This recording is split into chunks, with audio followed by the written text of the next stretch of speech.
Hey everyone, BBD here, and back for another video for the new year, and I am pretty excited about this one because I am finally getting to play some Gate Crash cards, and there are a lot in this deck and they all look amazing, so I really can't wait to play some of these out and see if they're as good as I think they are.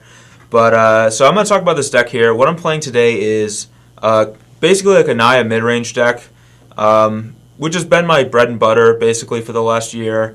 But I think there are a ton of new tools in Gate Crash for this deck, so talk a little bit about them. First off, I'm going to talk about the mana base here, and one of the tools that are kind of not being like people are more excited about some of the like creatures and non-creature spells, but actually one of the biggest things in Gate Crash is just the lands. We get Stomping Ground and Sacred Foundry, which both make the mana base just infinitely better for Naya. That's kind of been one of the Achilles heels for the Naya deck, is like a weak mana base, and that won't be the case anymore.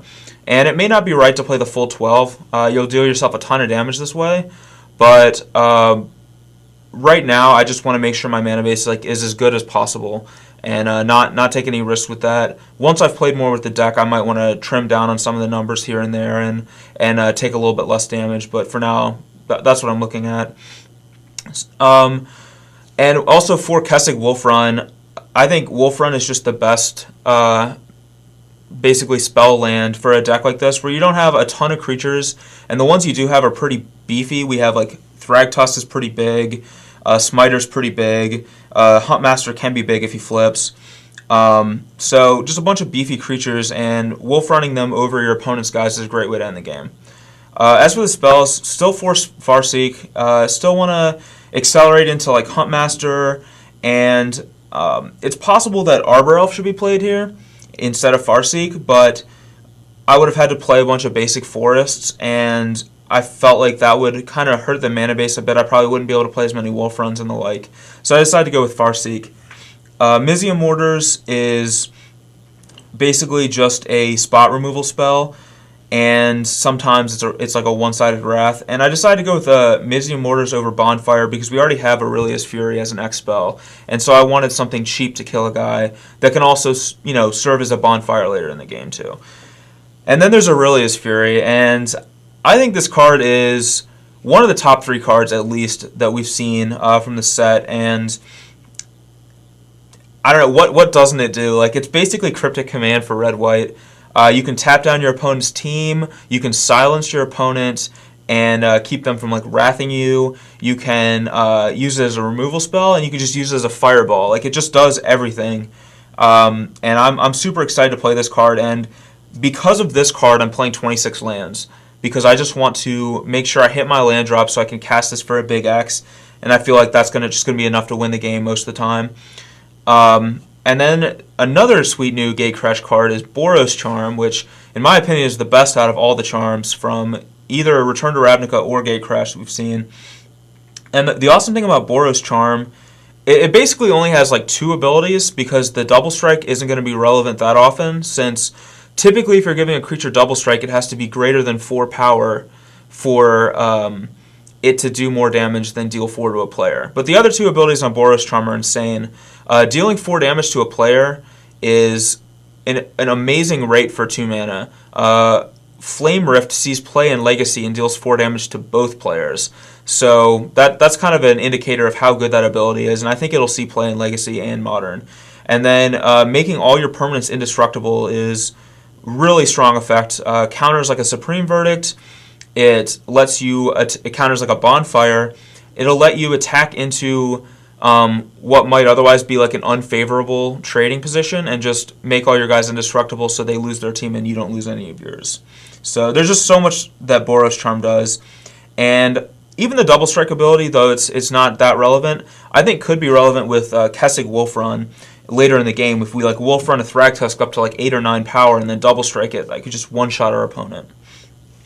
And then as for the creatures themselves, basically a lot of the same, you know, staples that you're recognized from Naya. Avacyn's Pilgrim, Loxodon Smiter, Huntmaster, Restoration Angel, Thragtusk. Those are all pretty standard at this point.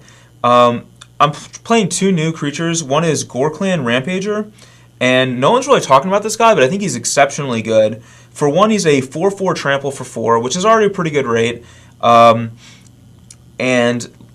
Trample's a pretty awesome ability, so I already think that's a pretty good creature there. But the fact that you can discard him to give one of your attacking creatures +4/+4 in Trample is very powerful.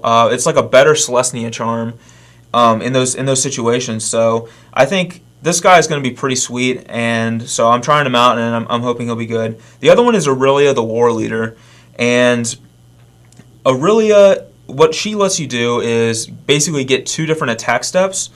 And when you're playing a deck with like Thrag Tusks and Restoration Angels and Hunt Masters, you're probably going to have like 10, 12 power on the board. Sometimes having an extra attack step will just kill your opponent on the spot.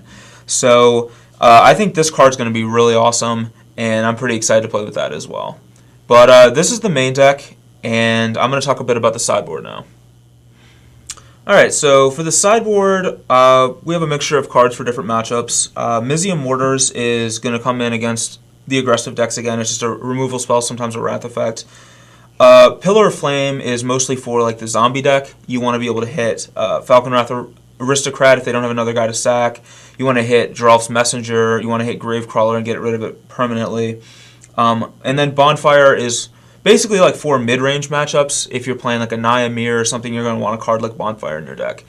And Mizium Mortars and Bonfire kind of overlap in what they do, but I think it's nice to diversify your removal spells a lot of times. We have Angel Serenity. Angel Serenity is going to be really good against other mid-range decks, basically. Just huge card advantage card and can take over the game. So we want it in those matchups. We have another Boros Charm, and I think this is going to be excellent against control decks because you can. It serves as another card to prevent their Wraths from doing anything, their Supreme Verdicts. And a lot of times against control decks, they'll stabilize at a very low life total, but you won't have any creatures in play or a way to kill them, and Boros Charm lets you do that. Oblivion Ring is an all-purpose card. Cards like Oblivion Ring a lot of times don't make the cut later into a standard format because they're never the most efficient answer at answering some permanent. But what Oblivion Ring is it's like an all-purpose card, and that is great when a format's new. You never know what kind of deck your opponent's going to be playing. You could be playing anything. Having a card like Oblivion Ring lets you answer any kind of permanent, regardless of what it may be. So it's always great to have cards like this early in the season. Garruk Primal Hunter is for the control decks, and also the mid-range decks. He just basically does everything. Turns out beasts, draws you cards, takes over a game, and then Rest in Peace is for any kind of Reanimator deck, which can otherwise just kind of go over the top of your mid-range strategy. But if you have Rest in Peace, you can shut down theirs. So this is the board. This is the Naya mid-range deck that I'll be playing against Ollie, and I'm pretty excited about it, and I'm hoping that we get to destroy him with it.